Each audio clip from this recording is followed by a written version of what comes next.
dites, Frédéric, comment s'appelle la personne, enfin le chef de cette ville? Madame Hidalgo. Madame Hidalgo. C'est une femme qui dirige Paris. Une jeune femme. C'est vraiment très étonnant, Frédéric, de savoir que la personne qui dirige tout dans cette ville est une femme.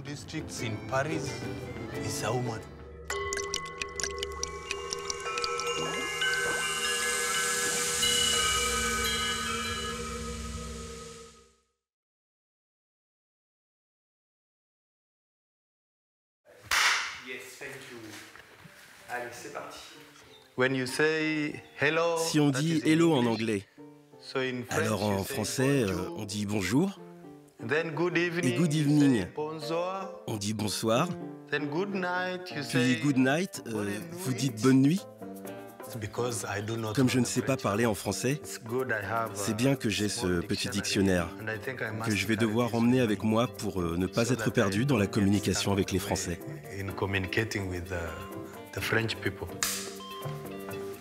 Depuis qu'on a parlé de Daniel, pour moi, c'est un gigantesque point d'interrogation. Je sais qu'il vient du Kenya, je sais qu'il vient d'une région où les modes de vie sont très difficiles.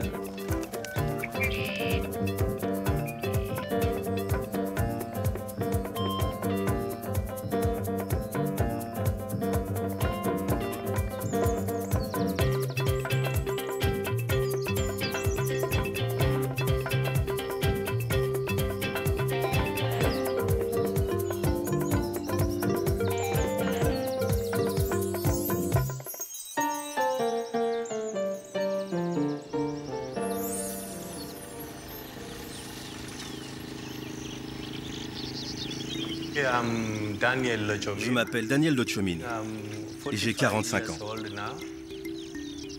Je vis dans la région de Turkana, dans un lieu qui s'appelle Todonyang.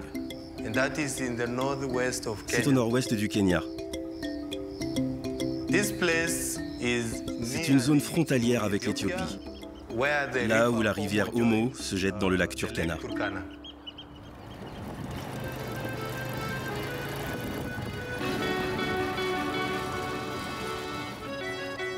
Los Angeles, c'est une petite ville typique du Nord-Pas-de-Calais. Moi, c'est tout simple, hein. Je suis né ici, j'ai toute ma vie ici, toutes mes familles, mes ascendants, grand-père, grand-mère sont de la commune. Je viens d'une famille très pauvre.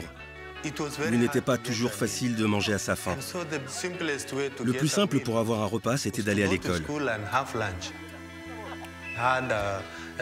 Alors j'ai vite compris l'importance de recevoir une éducation complète. J'ai été élu maire en 2001, devant faire face à toutes les séquelles de l'arrêt du charbon, quoi. Parce que les générations avant, elles ont vécu avec la création de richesses. C'était l'âge d'or de l'exploitation minière. Et en fait, moi, j'arrive avec des eaux polluées, des paysages abîmés, une économie à reconstruire. Cela fait maintenant 8 ans que je suis le chef du village de Todonyang. Et vous savez ce qui m'a amené vers cette fonction? C'est que ma communauté a reconnu mon engagement.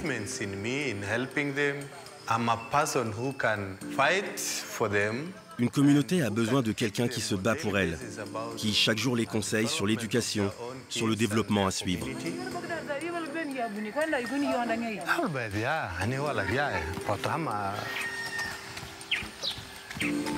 La fonction de maire, c'est vrai que c'est une forme de combat, de militance, des évolutions du monde qui font qu'il faut se bouger, qu'il faut prendre ses responsabilités, s'engager, quoi. Voilà. C'est pour ça que la rencontre avec Daniel, elle est passionnante. Parce que là, quelque part, on touche du doigt le choc des cultures. Ça.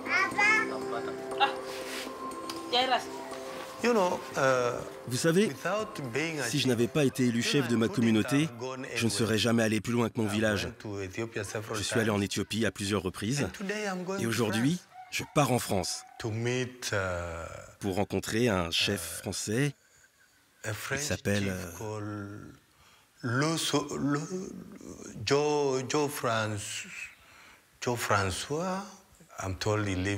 crois qu'il vit dans un village qui s'appelle...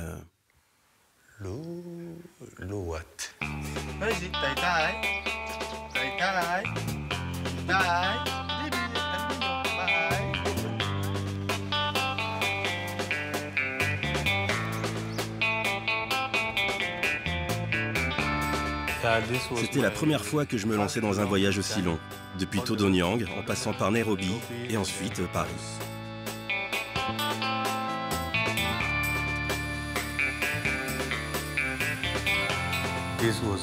C'était vraiment un beau périple. Une journée entière pour faire Todonyang-Nairobi. Puis j'ai passé 8 heures dans l'avion. Et j'étais enfin à Paris.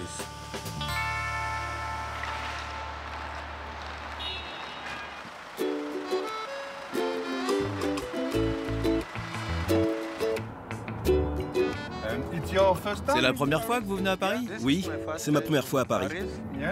Et j'espère vraiment que je vais pouvoir voir la Tour Eiffel.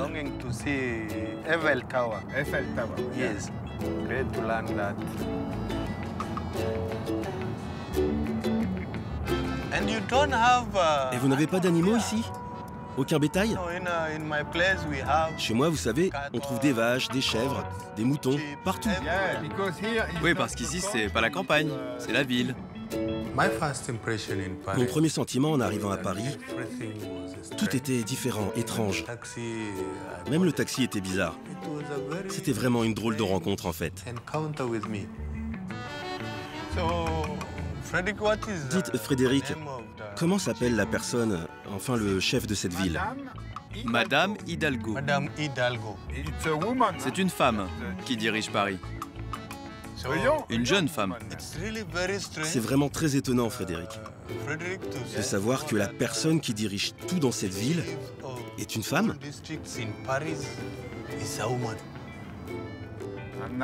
Et maintenant, nous allons voir un magnifique point de vue sur Paris.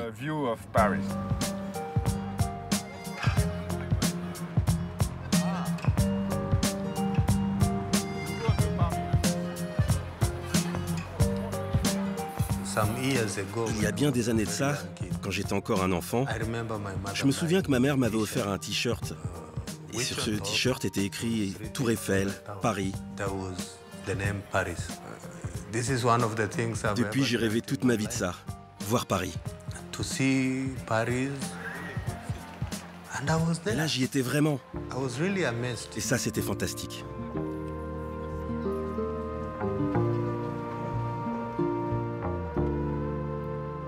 Bon, déjà, on va faire parler anglais. Ça, c'est une aventure. On m'a dit que dans son langage, caribou, ça voulait dire bienvenue. Donc je vais lui dire caribou, ça mange pas de pain. Qu'est-ce que ça fait quand on voit quelqu'un comme ça qu'on attend depuis longtemps? Forcément, c'est pas ce qu'on attendait. J'attends. Quand je le vois, Daniel, pour la première fois, je vois un gars sortir avec un chapeau et une chemisette presque normale, quoi. Ah, je me dis c'est lui, c'est pas lui, je vois qu'il est noir, je vois qu'il est altier, très belle allure, et donc je me dis c'est lui, quoi. Caribou, Daniel. Tu comprends? Oui. Ok, Daniel. Bienvenue à Los. Moi, mon nom, c'est Jean-François. Et à partir de là, tout ce qu'il y avait avant s'efface. Je vais le voir et j'ai juste envie de l'accueillir. I hope. Je compte sur toi pour m'aider en anglais. Pas de problème, on va s'entraider. Là, tu vas venir avec moi, Daniel, parce que dans 1 heure, j'ai un mariage. Un homme, une femme qui vont vivre ensemble, si tu veux. Et comme je suis le maire de la commune, qu'on est samedi après-midi, ben c'est le jour des mariages.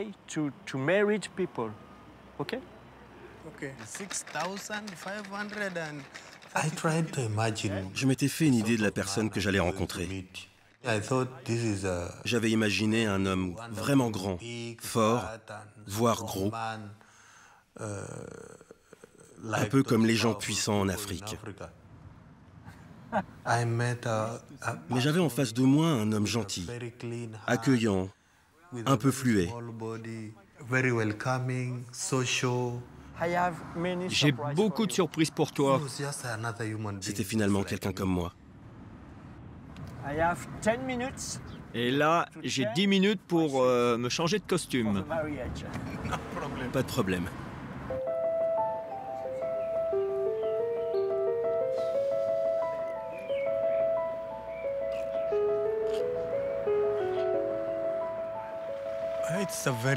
C'est vraiment un beau bâtiment.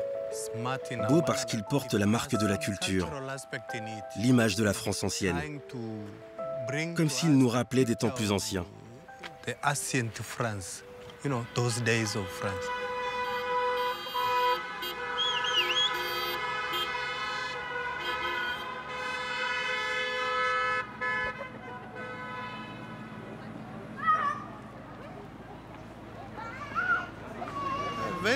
est vraiment grande. C'est la première fois que je vois ça. Bienvenue. Pour un mariage français typique, les gens viennent de partout, de tous les coins du village. Ça n'a rien à voir avec les mariages que nous faisons dans ma région. Car nous avons nos propres traditions. Je vais donc vous lire les articles du Code civil qui régissent le mariage. Ils sont Chez les Turkana, pour un mariage traditionnel, une fois qu'un garçon et une fille ont accepté de se marier, les deux familles se rencontrent pour discuter du nombre d'animaux qui seront donnés. Ce bétail constitue la dot. Alors, au nom de la loi, je vous déclare unis par les liens du mariage et je vous invite à vous embrasser.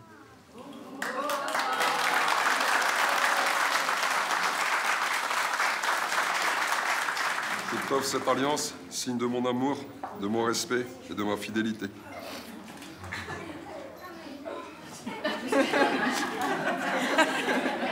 Je t'aime.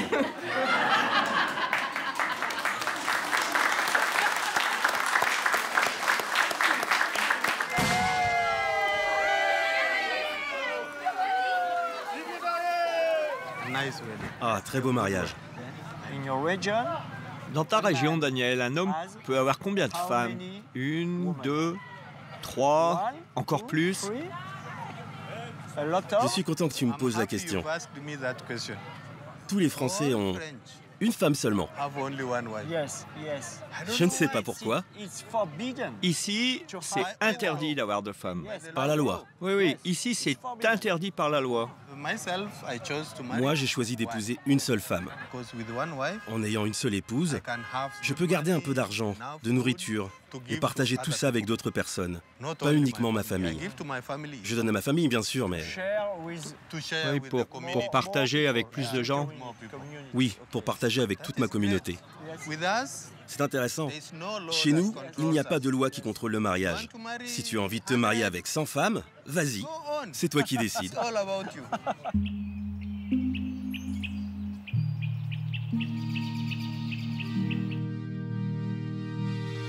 Ok, Daniel.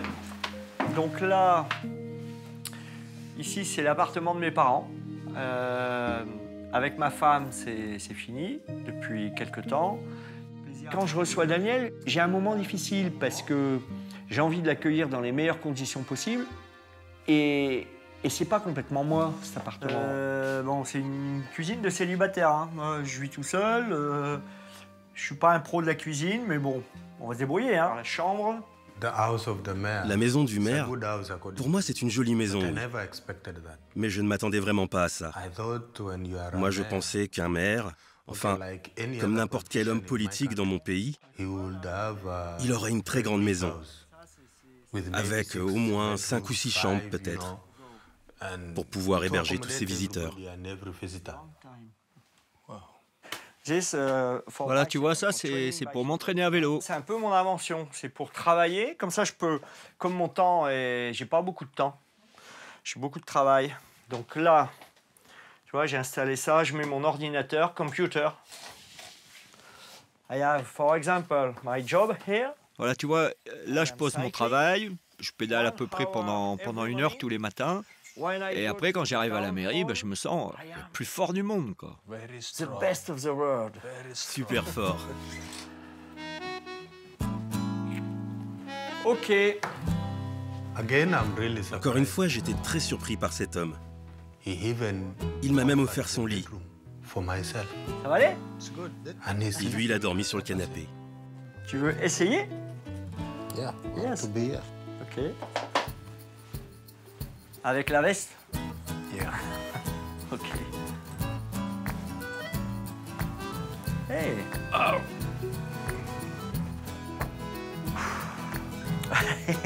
Yes. Yes. It's okay. Yes, good night. Allez, bonne nuit, Daniel. Très confortable. Un homme en cuisine qui prépare le repas pour son invité. Dans ma maison, il n'y a que ma femme dans la cuisine. C'est peut-être parce qu'il vit seul, ou bien qu'il aime beaucoup recevoir. Je retrouve pas le sel. Ok. En France, on fait l'apéritif. We say chin. Voilà, tu vois, ici, on dit chin. Chin, on prend son verre, on les entrechoque et on dit... And we say chin. Chin. Yes.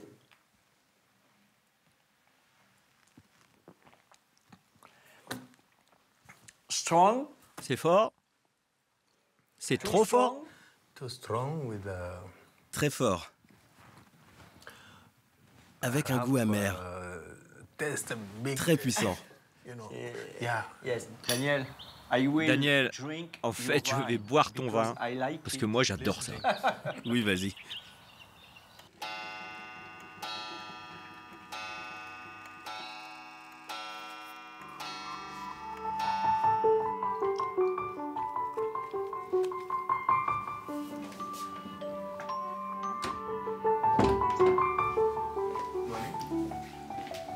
Ça va?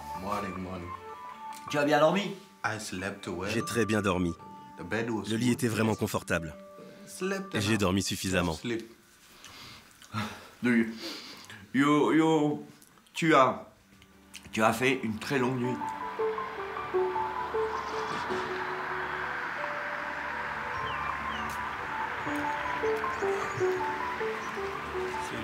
Il fait très froid ce matin.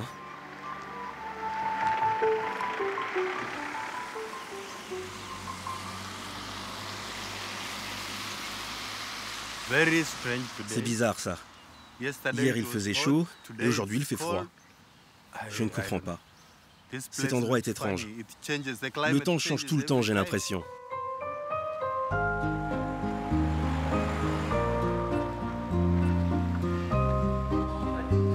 Bonjour. Bonjour, monsieur le maire. Ça va? Ça va et vous? Je te présente Daniel. Bonjour, monsieur Daniel. Je suis allé à la mairie avec Jean-François. J'ai découvert une véritable équipe. Et voilà le fameux Daniel. C'est là que je me suis rendu compte à quel point cet homme a de l'importance dans son village. All my job, Nadine, tout mon travail repose sur elle. is, hands. Tout le monde est occupé à faire ce qu'il attend d'eux. Il commande presque tout. On sent qu'il est très apprécié. Voilà, ici c'est Julien, c'est mon premier collaborateur, Julien. Il est vraiment sociable avec tout le monde. Ici, à l'entrée, partout il dit bonjour. Il serre les mains. Il a un mot pour tout le monde. Parce que vous savez, chez moi, ça ne se passe pas comme ça. Ceux qui ont vraiment le pouvoir, ils sont toujours un peu méprisants. Ils ne parlent pas à n'importe qui. Ils saluent seulement les personnes qui sont importantes. La découverte de la mairie, c'est quelque chose. Alors, je suis allé un peu en Afrique. J'imagine un peu ce que c'est que le bureau de Daniel. Je sais bien qu'en Afrique, c'est beaucoup plus basé sur une espèce de bonne volonté des uns des autres, mais on n'est pas face à des grosses administrations.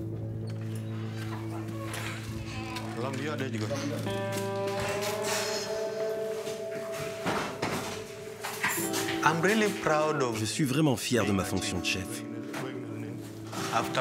Après avoir collaboré avec plusieurs ONG, ma communauté a senti mon engagement, que je pouvais lui apporter quelque chose. Certains sont allés voir des représentants du gouvernement et ont demandé à ce que je les représente en tant que chef de la communauté.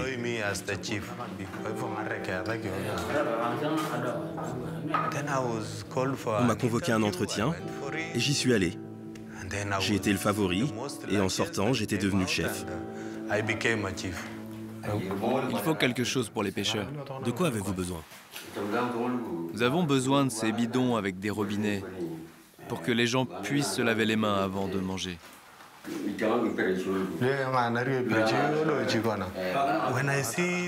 Quand je regarde le travail de Jean-François, c'est vrai qu'on remplit les mêmes fonctions.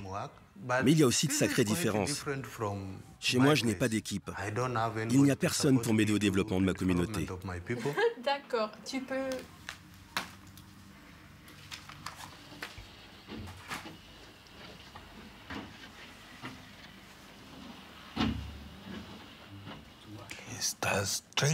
Mais quelle drôle de façon de nettoyer les vitres. Cet homme en bas, là, il gâche toute cette eau. Ça doit être une fois par an, mais ça tombe le jour où Daniel est là, lui qui espère de l'eau au quotidien. Il voit qu'ici, on utilise de l'eau pour laver les carreaux, ça doit lui faire drôle. Mais voilà, c'est le hasard. C'était vraiment un moment bizarre pour moi. Parce que chez moi, on manque vraiment d'eau. La seule source disponible, c'est le lac Turkana. C'est cette eau-là que boivent les gens de ma communauté. Et cette eau devant moi, on pourrait la boire. À ce moment précis, je me sentais vraiment au mauvais endroit. Je me disais, mais ces gens jettent l'eau. L'eau, c'est la vie. Voilà, et ici, on a la mine, où les mineurs descendaient. On dit Terry. Ça s'appelle Terry. Ce sont des petites montagnes, si tu veux. À peu près 300 Terry sur les 100 km du bassin minier. Et l'usine ne fonctionne plus. Ouais, il y a à peu près 30 ans, toute la mine a fermé. D'accord, ça c'est la zone minière. Ouais, ici à Los, les mineurs descendaient quasiment jusqu'à 1 km de profondeur. 1 km in the ground. 1 kilomètre? Quoi, tu veux dire que... Mais c'est pas trop chaud quand on descend à cette profondeur? En fait, c'est très profond, trop profond. Si on va plus profond encore, il y a trop de chaleur et on ne peut plus travailler. C'est une activité où il y avait beaucoup d'accidents. Beaucoup de mineurs sont morts au fond de la mine parce qu'il y a un gaz qui explose et qui tue les mineurs.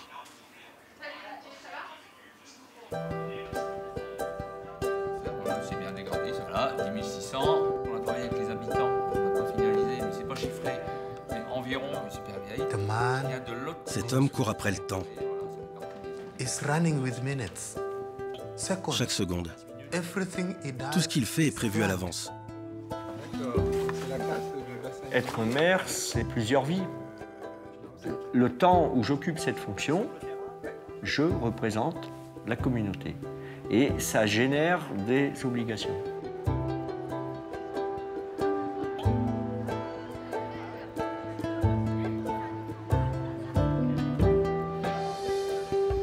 Ce qui est intéressant, c'est qu'on visite notre site minier, qui est un peu le totem de notre activité d'avant. Et maintenant, c'est le symbole de nos activités futures. On a été qualifié de ville pilote du développement durable. C'est-à-dire qu'on a amélioré l'environnement, mais aussi on crée de l'emploi. C'est ce passage d'un monde à un autre dans un univers pauvre. Ce qui veut dire que le développement durable est accessible. Ce n'est pas une affaire de nantis, de riches. Ça c'est le reste des jeans qui sont broyés. Et avec ça, on fait de l'isolant. Nous, on a besoin de protéger nos maisons pendant l'hiver pour ne pas dépenser beaucoup d'énergie. Ça coûte très cher. Et c'est mauvais pour l'environnement. On fait de l'isolant et la chaleur ne s'en va pas. Donc c'est des grandes économies pour des familles qui sont pauvres. Donc ce qui se passe ici est très important. C'est de l'économie, c'est du social et c'est de l'environnement. Cet homme se bat pour sa communauté, mais vraiment d'une façon originale, différente. C'est un vrai combattant. Qu'est-ce que t'en penses? Tu crois que je pourrais utiliser ça pour bâtir des maisons dans ma région? Il n'en perd pas une miette, quoi. Il est complètement à l'affût. Et quelque part, je me dis, dans sa tête, il regarde tout ça avec une logique de développeur pour lui donner des pistes, des ressources pour, non pas copier, mais en tout cas s'inspirer, peut-être, pour le développement de son territoire. Et ça, moi, ça me fait très plaisir parce que une des choses que j'ai jamais supportées dans les relations Nord-Sud, c'est cette espèce d'arrogance qu'ont les pays du Nord, quoi, parce qu'on aurait soi-disant un modèle de développement. Alors oui, du point de vue du PIB, on a beaucoup plus de richesses. Est-ce que du point de vue humain, c'est vrai? Je ne suis pas sûr.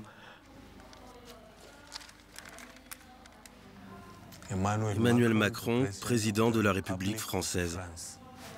Ouais, d'accord.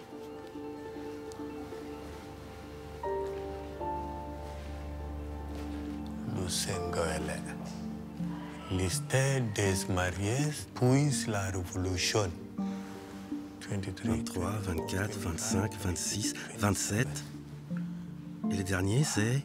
The last one is Joe François. De là où je viens, à Todonyang, je mène un combat bien différent. Car je suis le premier chef de cette communauté. Je démarre de presque rien pour obtenir le minimum vital pour ma communauté. Jean-François a déjà mené ce combat depuis bien longtemps.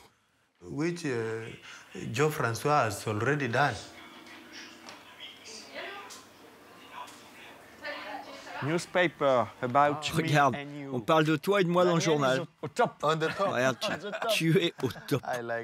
C'est chouette, j'aime beaucoup. Ah, cette photo, elle est vraiment superbe. C'est vraiment comme ça chez toi? Oui, c'est autour de mon village. Et ça, ce sont nos montagnes. Moi, quand je vois la photo, là, je me demande, c'est quoi être chef de village chez toi? La différence avec Los Angeles. Qu'est-ce que tu fais avec les gens? Déjà, comme tu peux le voir sur le journal, le territoire est assez désertique. Il peut parfois se passer 1 an, 2 ans sans qu'il pleuve.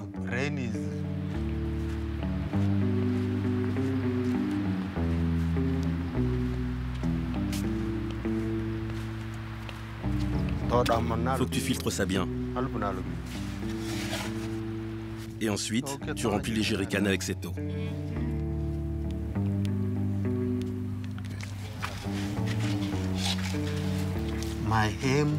Mon but, c'est de m'assurer que les gens aient accès à une eau propre et potable. Car nous buvons l'eau du lac. Et l'eau du lac n'est pas bonne. Je dois aussi m'occuper des problèmes de santé qui concernent ma communauté. Récemment, nous avons subi une recrudescence de choléra dans un village de mon secteur qui s'appelle Old Ghana.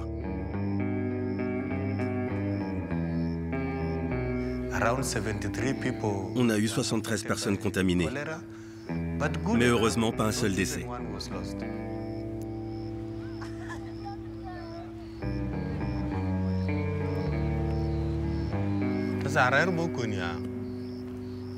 Si vous ne voulez pas que ce fléau revienne, que ça recommence, il faut absolument que vous collectiez vos déchets. Il faut les enterrer. Deuxièmement, je tiens à ce que chaque enfant puisse aller à l'école.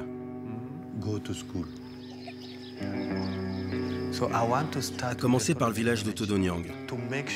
Je veux m'assurer que chaque enfant aille à l'école, pas seulement pour la nourriture, qu'ils partent se former ailleurs et ensuite reviennent et aident leur famille. Ces jeunes pourront changer l'image de la communauté Turkana. Le gouvernement a aussi fait voter une loi obligeant chaque foyer à envoyer au moins 2 enfants à l'école.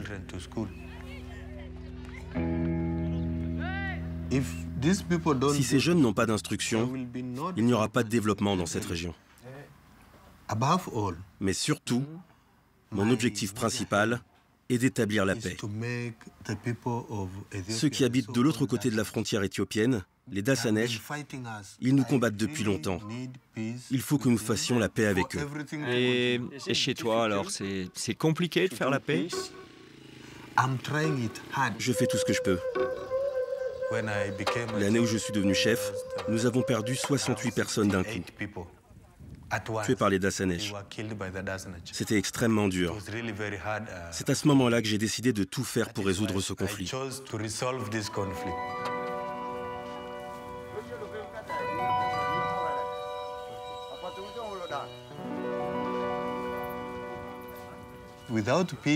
Sans la paix, les plus jeunes ne peuvent pas aller à l'école. Sans la paix, le bétail meurt. Et sans la paix, il n'y a pas de travail, pas d'économie. Et les Éthiopiens, ils veulent la paix aussi? Eux aussi ont besoin de vivre en paix. Chaque camp a perdu des vies. Les Turkana vont en Éthiopie et ils tuent des gens. Les Dassanèches viennent en Kenya et ils tuent des gens. Ils sont venus pour voler du bétail et ils ont tué des gens. On se sent abandonné. On a besoin que notre chef trouve une solution.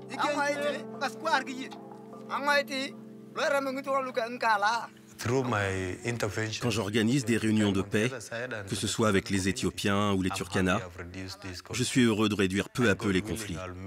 Et si Dieu le veut, cette guerre n'existera plus dans quelques années. Nous n'avons pas le choix. Nous devons trouver ensemble le moyen de partager les pâturages.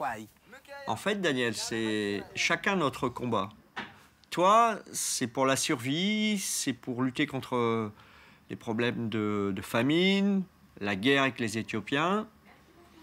Moi, on a beaucoup de chômage parce que notre activité économique, elle s'est complètement transformée.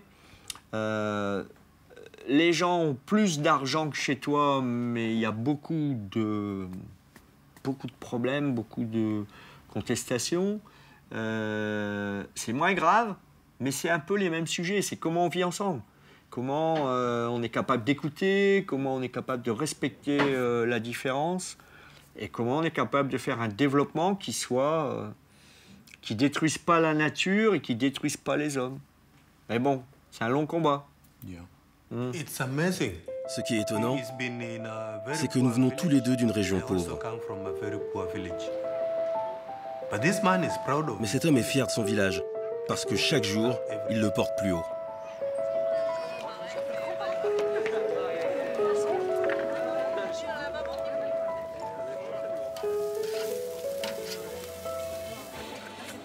Comme la route du Louvre.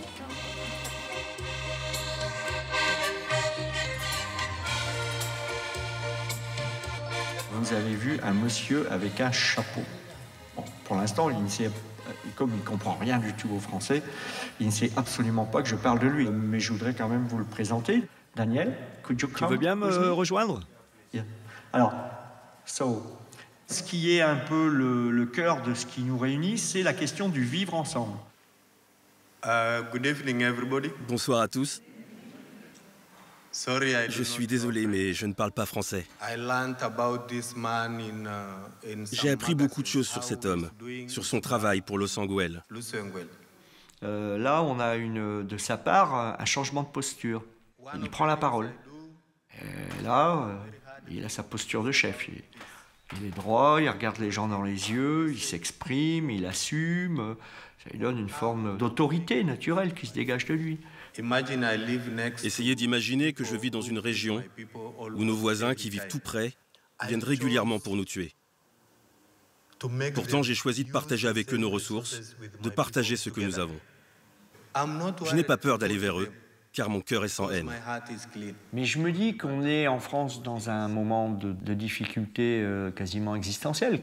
Il y a quand même des raisonnements vis-à-vis des étrangers, vis-à-vis de la différence, quoi, qui sont dans un moment pas facile de ce point de vue-là. Et que Daniel arrive avec l'immensité de ses problèmes de survie et de guerre, ça nous amène à nous remettre les pendules à l'heure, quoi. Jean-François est en paix avec sa communauté, avec tout le monde. Et je veux être comme lui. Devenir un autre Jean-François, mais à Todonyang. Vous avez beaucoup de chance, parce que vous avez un chef très solide. Merci. Je vais lui donner mon t-shirt. Comme ça va être lui le chef pour ce soir. Juste pour ce soir, hein, d'accord ? Quand j'ai débarqué ici pour la première fois, je n'avais aucune idée des Français, comment ils seraient avec moi. Et finalement, ils ne sont pas si différents que ça. Je m'appelle Daniel. Daniel? Moi aussi, je m'appelle Daniel. Chin. Chin. Chin. Chin. Chin. Chin with... Hey, chin, chin. Okay.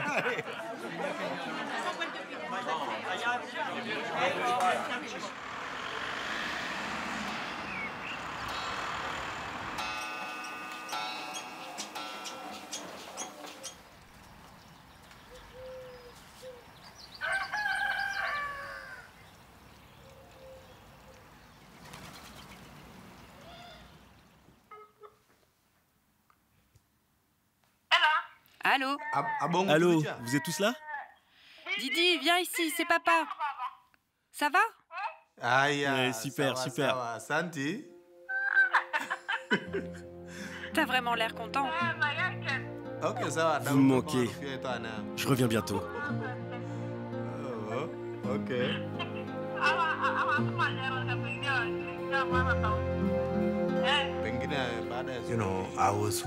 J'étais ému d'entendre la voix de ma femme et celle de mes enfants. Je n'avais jamais vécu un moment comme ça dans ma vie. Une telle séparation entre ma famille et moi pendant plusieurs jours.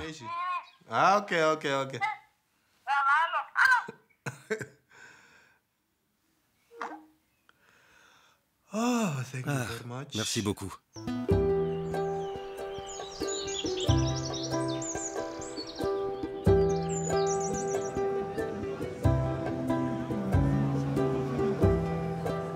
On a créé un marathon qui mène de Lille à Lens, qui atterrit au Louvre, et des randonnées. Et ça va faire 15 000 personnes en basket. C'est un de mes bébés, donc j'y tiens beaucoup. Je l'ai accompagné au marathon. C'est encore une nouvelle surprise. Parce que chez moi, les gens qui ont du pouvoir ne vont pas se mélanger avec tout le monde.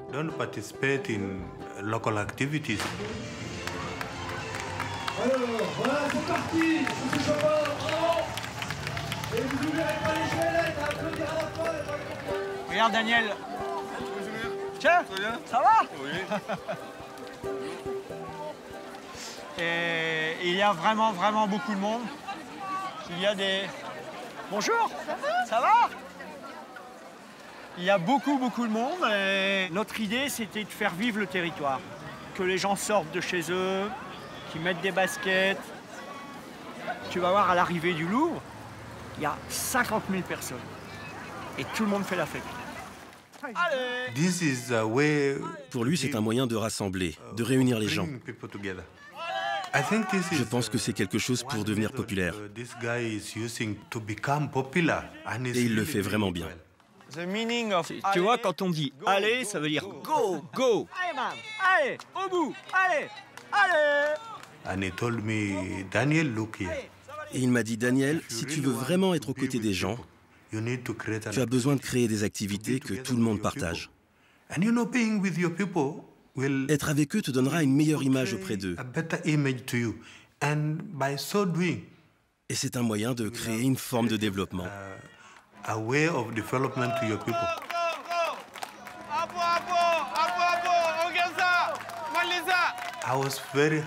J'étais très heureux de voir autant de Kenyans.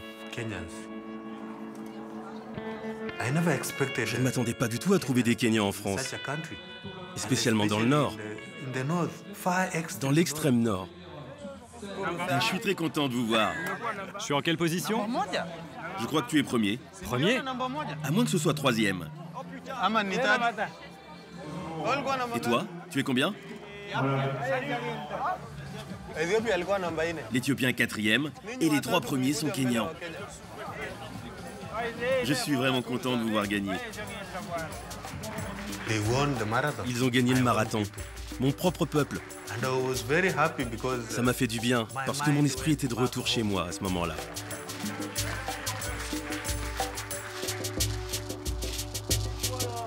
Je voulais vous présenter mon ami Daniel. Daniel. Enchanté. Valérie, la friterie. Valérie. She's Valérie, c'est la star des frites en fait. Merci. Bon. Ah, c'est pour toi. Hein. Je mange avec toi. Ah non, c'est pour toi. Je goûte tout seul. Ok. Yes. Vas-y, teste.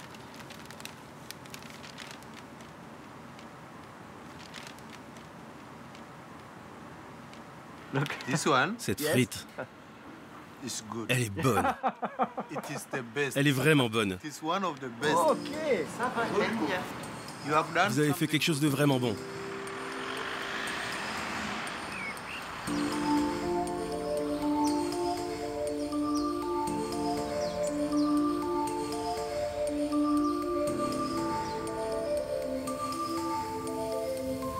Avant le charbon, il y avait le monde rural, l'agriculture. On a encore une quinzaine d'exploitations agricoles sur la ville.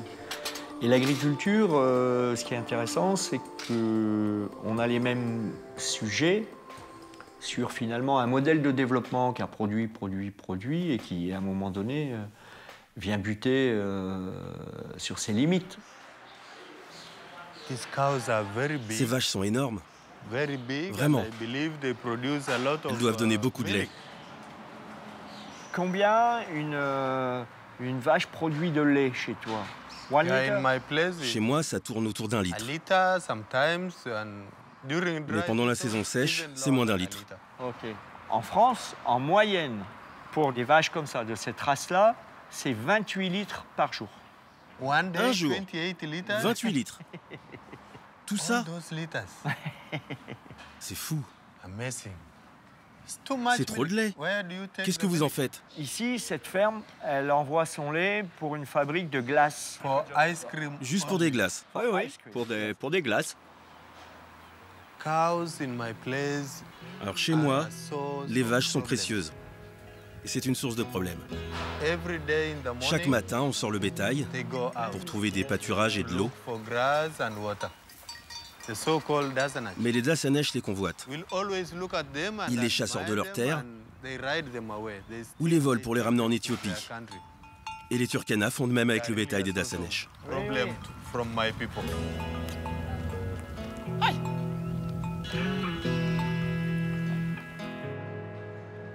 C'est pas un hasard si on est allé dans cette ferme. J'ai voulu qu'on aille là parce qu'il y a des animaux et dans une ferme, il y a des hirondelles. Et pour nous, l'hirondelle, c'est un oiseau extrêmement particulier. On va les faire passer là. Voilà, donc tu vois, Daniel, ça c'est l'hirondelle. C'est une espèce qui est très commune chez nous et qui maintenant est en diminution et même presque en disparition dans certains endroits. Et donc nous, on met des bagues sous les pattes et après, elle va aller en Afrique. Et si elle est capturée, si elle meurt en Afrique, on saura qu'elle vient d'ici et ça permet de mesurer comment chez nous, il y a de moins en moins d'oiseaux. Et c'est le résultat des pesticides, avec la diminution des zones naturelles. Jean-François, je trouve ça très bien ce que tu fais. Parce que ces oiseaux-là, j'en vois plein chez moi. Ah. Sur les rives du lac, autour de Todonyang. Ils sont nombreux. Ils se nourrissent de tous les insectes autour du lac. Et ils sont en bonne santé. On en voit encore beaucoup. Avec ces bagues, j'imagine qu'ils vont voler depuis Los Angeles et peut-être jusqu'à Nairobi ou même Todonyang sur une très longue distance. L'hirondelle, c'est un peu le symbole de la migration, quoi. Et donc du passage entre nos régions occidentales et du Nord et les pays d'Afrique. Et on découvre qu'effectivement, il y a des migrations d'hirondelles très importantes sur le lac Turkana, que ça lui parle, qui connaît ces oiseaux-là. Il n'y a vraiment pas beaucoup de place pour mettre... Peut-être que je vais retrouver une de ces bagues dans mon village un jour. Et là, c'est sûr que je t'appellerai pour te dire qu'on a trouvé un oiseau de Los Angeles. Ok. Ce serait bien. Comme un lien entre nous. Yes, yes. La nature, ça n'a pas de frontières. Super. J'espère te retrouver à Todonyang. Merci. Et s'il te plaît, viens me voir. Elle retourne en Afrique. Elle te salue aussi.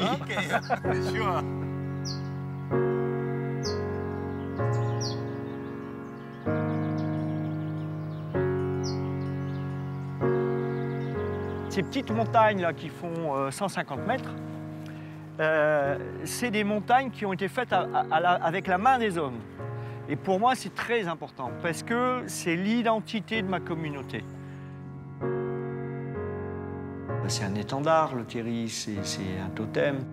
J'ai beaucoup investi la question de la mémoire et du patrimoine, considérant qu'on sortait de l'activité minière comme écrasé, comme s'excusant presque d'exister, une forme d'humiliation presque.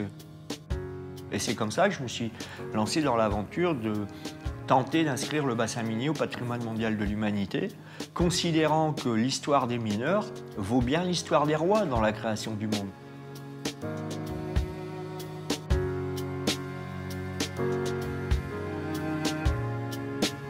Ça va, c'est pas trop difficile de monter? Mais non, tout va bien. Je suis content de monter avec toi. Yes.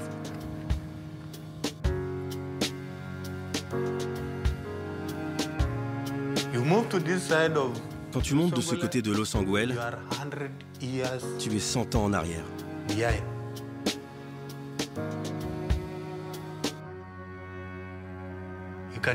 Tu imagines marcher sur du charbon. C'est pour ça qu'il a décidé qu'il ne fallait pas détruire ces montagnes, et plutôt en faire l'identité des gens de Losanguel. Je suis très fier de ça, parce que c'est authentique, c'est notre histoire, et c'est ma tripe, c'est là. La tripe de ma famille, de mes amis, et mon activité d'élu, si elle a servi à rendre de la fierté aux gens et à relever la tête par rapport à l'avenir, eh ben, j'aurais réussi ma vie d'élu. Jean-François, ce que tu dis me rend heureux. Tu es très fier de ton village, tu es très fier de ta communauté, et ça, c'est ce que je ressens aussi. Quand je suis à Todonyang, je suis fier de ma région. Le lac, les gens, la culture.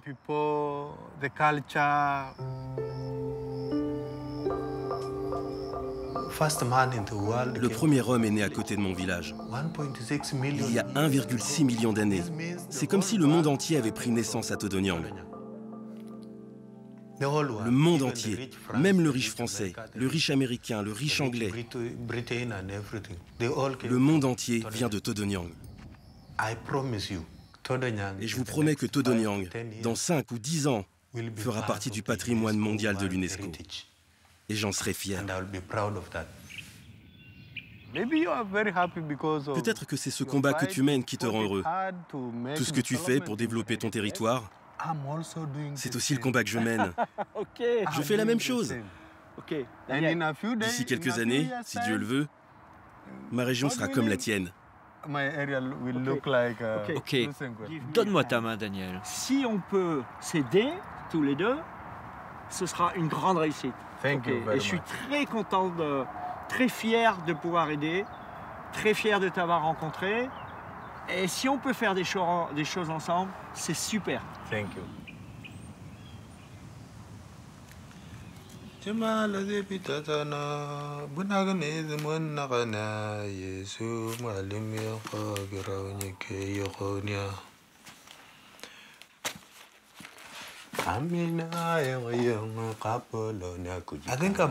pense que je suis très privilégié d'avoir fait cette belle rencontre. J'ai comme puisé une partie de l'énergie de cet homme. Même si je n'ai pas toujours les moyens pour régler les problèmes chez moi, maintenant je sais que j'ai encore plus d'énergie, de volonté. Là, il y a une page qui se tourne, hein, mais c'est un chapitre du livre. Parce que c'est sûr qu'on ne peut pas faire des rencontres comme ça et dire « bon, bah, c'est fini, je passe à autre chose ». Ça, c'est pas possible. C'est beaucoup trop engageant, humainement. Alors, il n'y a pas de départ sans petit cadeau. J'ai mis des choses pour tes enfants, j'ai mis pour ta femme. Je voulais juste te donner des petits souvenirs de photos. C'est celle que je préfère. Elle est vraiment belle. Tu as un beau sourire. Et tu vois, ça, c'est le... Il y a une dimension protocolaire là-dedans, il y a une dimension presque officielle. On s'est fait confiance. Donc ces choses-là, petit à petit, elles se gomment. Finalement, il est venu comme un chef et il repart comme un ami. Je suis vraiment heureux. Okay. Il m'a traité comme son propre fils. À ce moment, je n'étais plus un chef à ses yeux, mais un ami, un frère. J'ai aussi un petit cadeau pour toi. Tu as besoin de montrer que tu es le chef. Pour un grand homme comme toi. Ok, merci. Ça, c'est une chaise. Une chaise? Tu vois, tu la mets comme ça, sous les fesses, et là tu prends cette position. Tu peux aussi lire ton journal. C'est un cadeau pour les gens importants. Merci. Ouais, mais il est où ce train là? Il va venir. Daniel? Maintenant c'est le moment de se séparer. Je sais que tu vas rentrer en avion comme l'hirondelle. Ok, au revoir. Je te souhaite un bon voyage, Daniel. À bientôt. Thanks, Daniel. thanks. See you.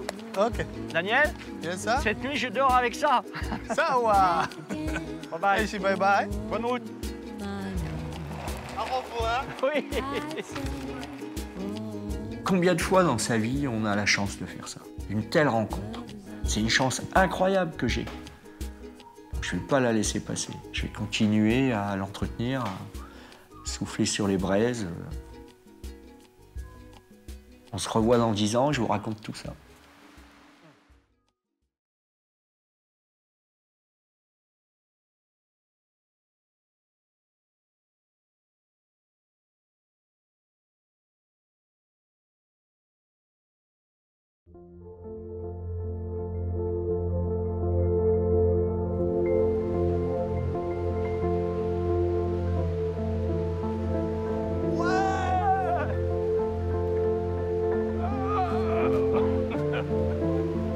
You are children, oh good, you are children.